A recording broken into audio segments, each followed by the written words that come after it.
Di sebagian reruntuhan masjid ini masih terdapat tiang-tiang yang masih kokoh berdiri sampai sekarang. Gaya Hindu masih terlihat di arsitektur reruntuhan masjid ini.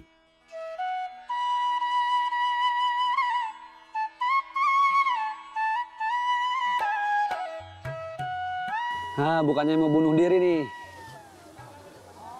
Kalau di India, setiap bangun menara pasti bangun masjid.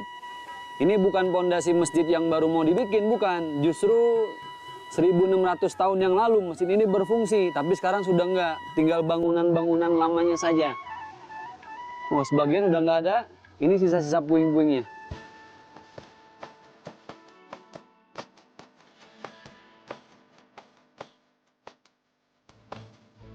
Walaupun masjid merupakan tempat ibadah umat Islam, tetapi pengaruh Hindu sebagai agama terbesar di India masih mempengaruhi bangunan ini dulunya.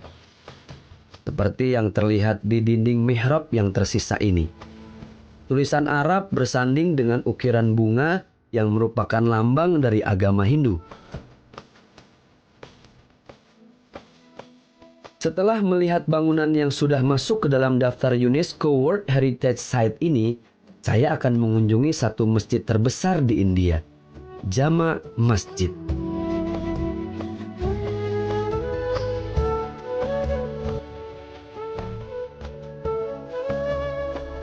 Wah, subhanallah, nggak sia-sia kita ke India. Tadi kita habis lihat menara paling tinggi di India. Sekarang kita sudah berada tepat di depan masjid yang paling besar di India. Kalau di Indonesia, Istiqlal. Jadi ini Istiqlalnya India. Nah, masjid ini dibangun oleh Shah Jahan. Shah Jahan itu yang juga membangun Taj Mahal. Jadi gini, awalnya ibu kota India ini dulu awalnya di Agra, bukan di New Delhi. Terus pindah ke New Delhi.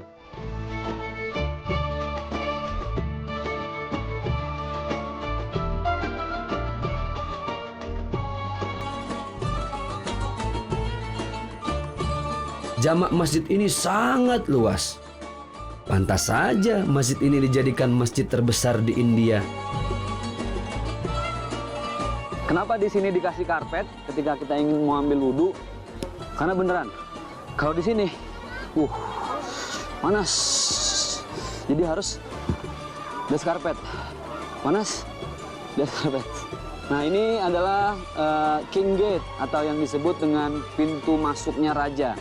Jadi kalau raja itu masuk melalui pintu ini, kemudian di tengah-tengah gate itu ada semacam mihrab atau tempat kubah kecil. Itu para penabuh drum. Jadi kalau ada raja masuk, wow, ada bunyi drum di situ. Aduh, panas. Bukan cuma saya, kameramennya kepanasan. Perpaduan gaya Islam dan Hindu terlihat dari arsitektur luar masjid ini.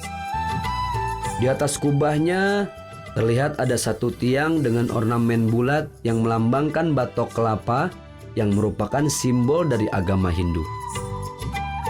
Tetapi semua perpaduan ini tetap menyatu dengan kekhasan jamak masjid sebagai bangunan Islam.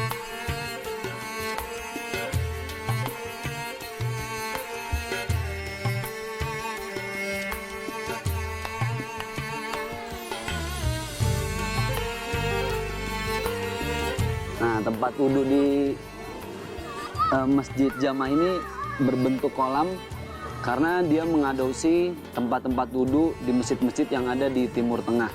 Nah, kemudian yang menjadi ciri khas dari Masjid Jama ini adalah tulisan kaligrafi Arab dengan khot kufi. Kita lihat dari kejauhan itu ada 4 baris dan itu ornamen terbesar dari sekian banyak masjid yang ada di India ini. Dan Masjid Jama ini nggak lepas dari nilai-nilai seni Persia. Coba lihat kubahnya. Kubahnya sama persis dengan masjid-masjid yang ada di Persia. Bayangkan 13.000 jamaah bisa masuk ke sini.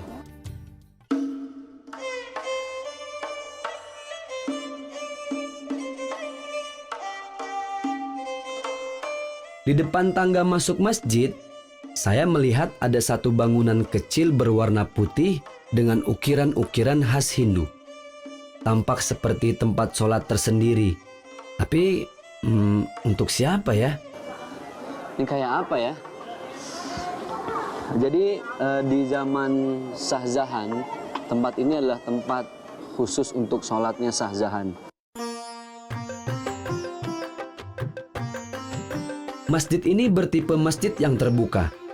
Tidak ada ruangan besar yang tertutup, tetapi justru ruangan terbuka yang sangat luas.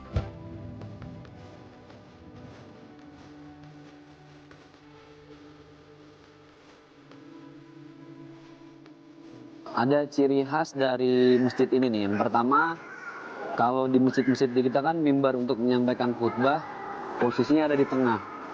Tapi kalau ini ada di pojok dia. Kemudian terbuat dari batu. Kalau di tempat kita biasanya dari kayu kan. Ada yang di pojok.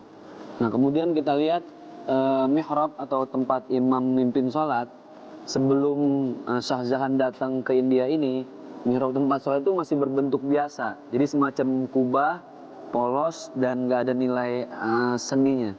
Tapi setelah Shah Jahan datang dihiasi dengan ornamen-ornamen biar lebih menarik dan lebih kental lagi nilai seninya. Kemudian kubahnya kita lihat di atas, itu ada bunga lotus. Bunga lotus adalah bunga yang sangat identik dengan nilai agama Hindu. Berarti lagi-lagi kayak di Wali Songo ya, memadukan antara nilai-nilai budaya dengan nilai-nilai agama dalam satu bentuk bangunan.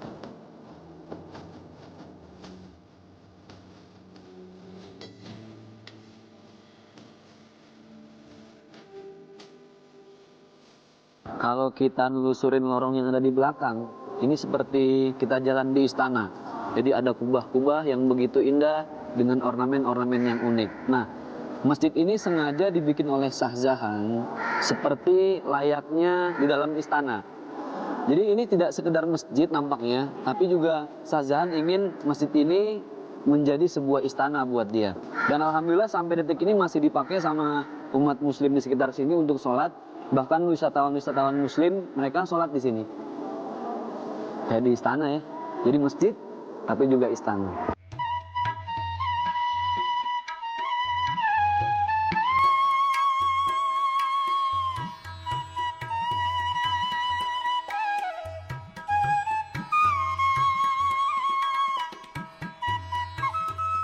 Ini sesuai dengan namanya, Jami Mosque. Jadi masjid yang terus rame.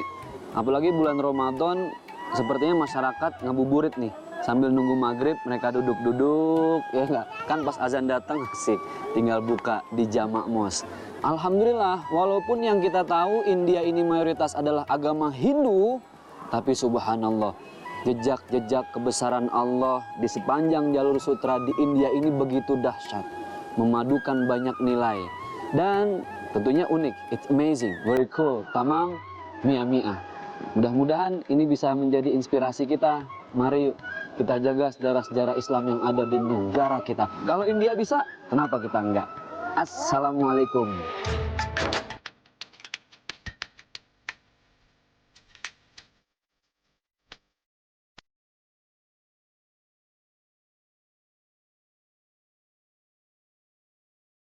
Walaupun masjid ini berdiri di negara yang mayoritas beragama Hindu, tetapi masjid ini justru mengajarkan kita untuk bertoleransi dengan agama lain.